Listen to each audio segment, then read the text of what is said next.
Listen, saints, some of the communities you see out there who are falling apart due to high suicide rates or to increase in domestic violence or due to people lose their minds in public and escalating fights and all of that, or by just diseases taking over the community, it's not always the result of, I would say, it's not always the result of neglect or crime or of some generational curse or something like that. There are times a community just collapses and decomposes because their victims that they rely upon to transfer all their attention upon have escaped. Look, if you have a capitalist corporation that dumps all their waste at some village, of course people are going to get sick and some people are going to die due to the sickness. But it's not because of them, they've been victimized in this case.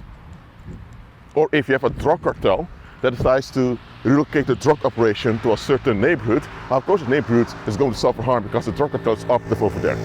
So I'm not talking about those things. Sometimes a community just collapses and the people of that community decompose because those people refuse long-term solutions. They rely on victims to escalate their negative tension upon. And as long as there are sufficient victims for them to escalate upon, or as long as there are living sacrifices that they can look down upon, they have narcissistic supply and they are at ease as a community. So their glue that keeps them together as a community and keeps them at ease is blood sacrifice. So there needs to be victims.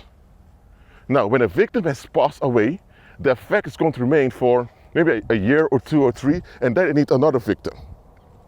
With a living sacrifice, if the individual is a drug addict or someone who is self-destructive some type of way due to trauma, and that individual is alive for at least a decade or 2, they can get some ease from that individual at the individual's expense. So if you have a lot of living sacrifices, the community is stable. But the moment the living sacrifices find Christ and they recover, things backfire. Suddenly, things go wrong with the community. Or maybe someone is not even a believer. Maybe they just escaped from the bad environment, and they're in a bad environment, and suddenly the environment they came from that was bad, suddenly things are going wrong. Anytime you have a decline in the community, ask yourself, why is the decline happening? Is it because the community is victimized? Or is it because the community is falling apart? Now their victims are escaping. If it's the first thing, then you can do something about it constructively. If it's the second thing, you can only pray that the righteous people make it out of that community, because that community is going down. Okay? Look, if you are mourning and weeping because a loved one passed away, that's one thing.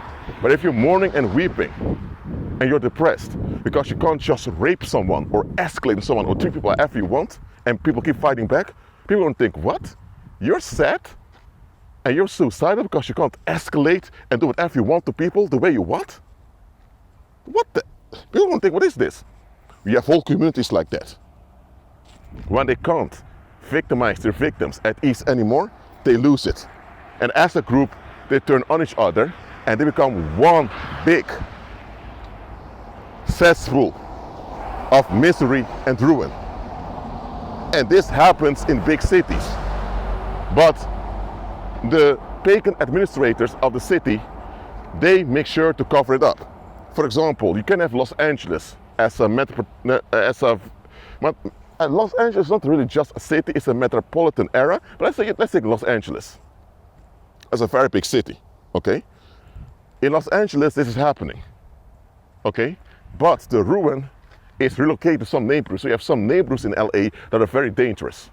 But it's not just those neighborhoods that are dangerous, it's the whole of LA that's decomposing, but because the city center is maintained, you have an outward appearance as Los Angeles is very successful and safe. While in fact the whole city is dangerous, but the danger only manifests and unfolds in certain neighborhoods.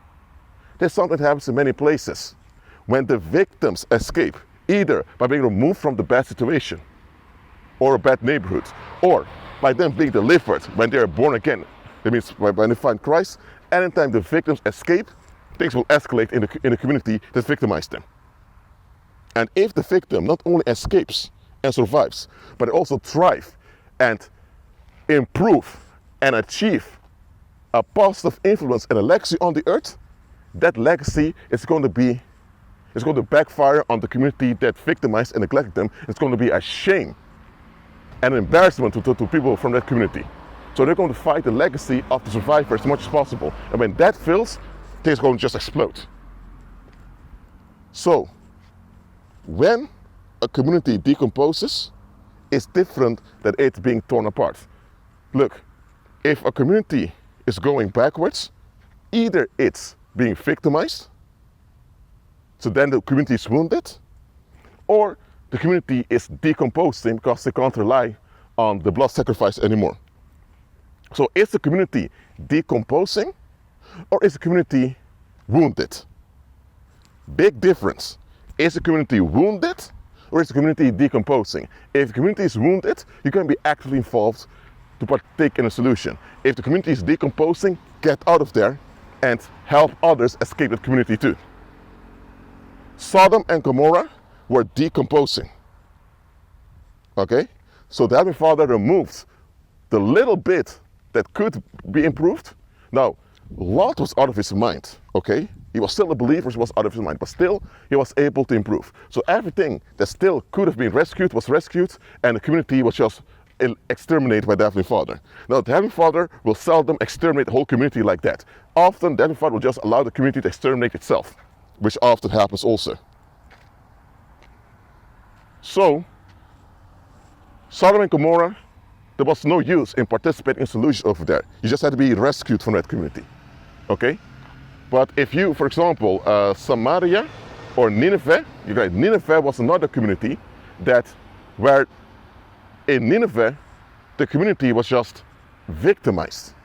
And the community itself allowed things to happen. So there, the community was wounded. So the Heavenly Father sent Jonah, and when the people complied with justice, the community healed. So you have Nineveh and you have Sodom and Gomorrah. Nineveh is symbolic for a community that can be restored and can be, as you can say, resurrected in a better state. And then you have Sodom and Gomorrah, which is a community that has to just fall apart, that has to just disappear. A community like Sodom and Gomorrah, so a community that's decomposing, you just make sure you get out of there. A community like Nineveh, that's wounded with a lot of bad stuff, you just work and participate in solutions and things get better. So know the difference. Is the community decomposing, or is the community just wounded? It's very important for you to understand this difference. Blessed are you when you understand this difference and you act accordingly. Never continue your investment and engagement in a community that's decomposing. Don't do it. Don't. And never ignore or neglect investing in a community that's wounded. If a community is wounded, especially then it needs your investment and your participation. But it's only when the community is wounded and the Heavenly Father guides your investment and your participation. Don't participate on their terms of the community that's wounded, participate on Christ's terms, okay? So when the community is wounded, you participate in solutions, that's your obligation. But when the community is decomposing, get out of there. Your obligation is to get yourself out of there, to keep yourself safe, and if possible, rescue others also. If others don't want to be rescued, let them perish. Well, that's it for now. Keep on agreeing with Christ and be at peace.